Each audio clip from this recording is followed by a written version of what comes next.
Where I grew up, we never had no gay pride parades. We had plenty of parades, you best believe that, but they didn't celebrate nothing worth celebrating. And that's the way it is in some places. Places where pride is a weapon, not a welcome. Places where people don't change, but persons do. Individuals do.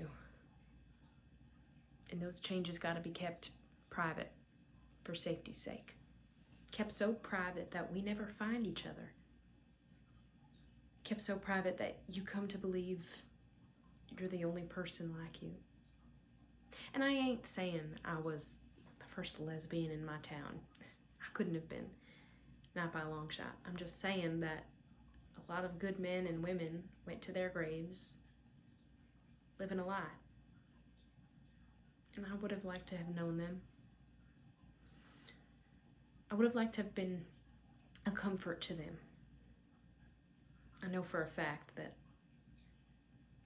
growing up here, comfort was in short supply. Knowing there's a better world out there somewhere can take a little of the sting out of a small town. Just knowing you could belong somewhere cuts down the self-loathing some.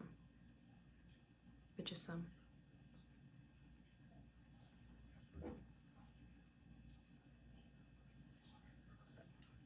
The first time I ever felt like I belonged was at some shit kicker honky-tonk bar a couple towns over, and I know that sounds crazy. Sounds like the last place I'd be comfortable in, but here's what you gotta know about being a Southern woman who likes other Southern women. The sight of you in jeans, boots, button-down shirt, and a big old belt buckle raises no eyebrows in a country bar. You can lean in against the wall, drink your bourbon straight, and even dance with a pretty lady. To any good old homophobes who may be there raising a glass, there's nothing sexual about two ladies on the floor doing a two-step with plenty of space for Jesus between them. Whenever a woman can't get her man on the dance floor, she dances with a girl. It's a fact. It ain't sexy dancing to anyone but you, because when you're forced to live without any kind of truth in your life, well, any touch like that is a revelation. A sexual revolution. My hand in yours, your light touch on my back leading me across the floor. Quick, quick, slow. Quick, quick, nice and slow.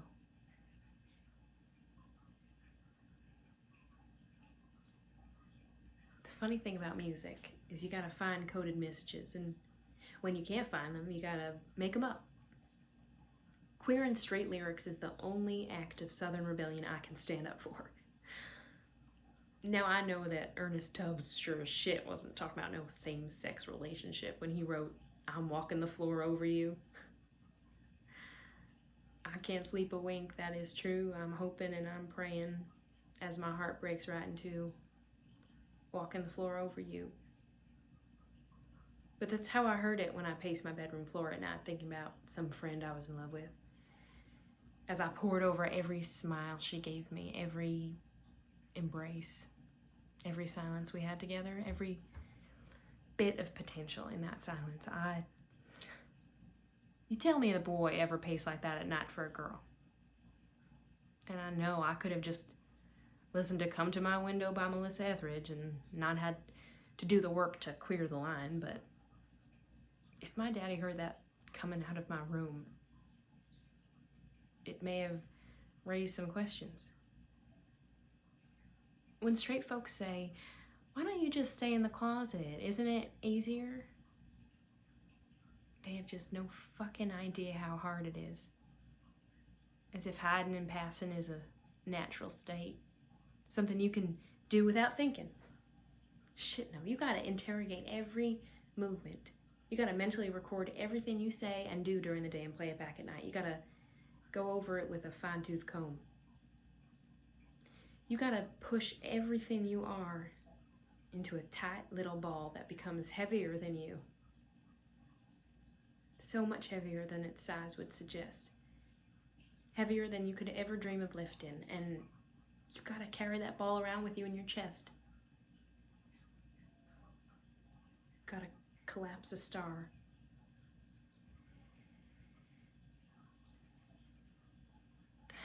And I cannot bear the weight of this thing one more second. I cannot fight against its gravity. I know it sounds like it, but this ain't a suicide note. Though I guess it might as well be, because I'm dead to my family. As soon as I post this to our town's Facebook group, I'm dead to them.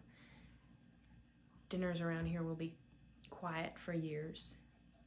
The house will be eerie in its silence. Like I took the deadness within me and just dropped it into the foundation of my childhood home.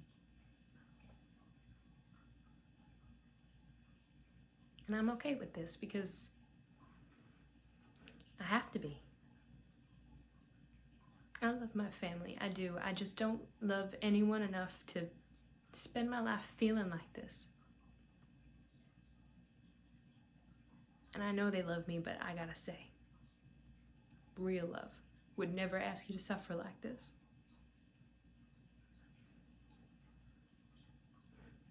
So I'm packed. I got the truck gassed up and I'll be on the highway before the first comment pops up under here. And I may even be out of town by the time someone types dyke bitch or lesbian cunt. I wonder how much will be left of me when I leave. I wonder how much I'll have to hide when I cross that line and head north.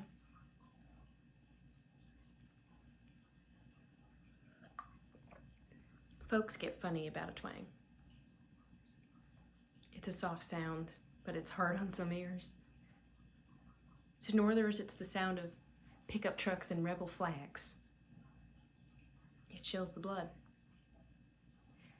But it's really nothing but the sound of a wound tight string getting plucked.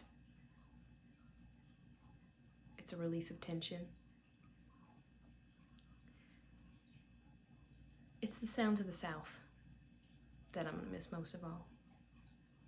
Not the songs, because I can take them with me. It's the melody and the everyday voices. And this is to the first woman I pick up at a bar. I know that when I lean in and buy you a drink and you hear me ask for sour mash and I go and jam the S and R together in the first word, you're gonna grimace a bit and you may toe the Yankee line, that it's just nails on a chalkboard and the last scream of a strangled cat, but it's just the sound of me releasing a lifetime of tension and filling a whole new room with my voice. Girls of Boston, I'm coming for you. And you ain't never heard a twang until you heard mine, whispered softly in your ears.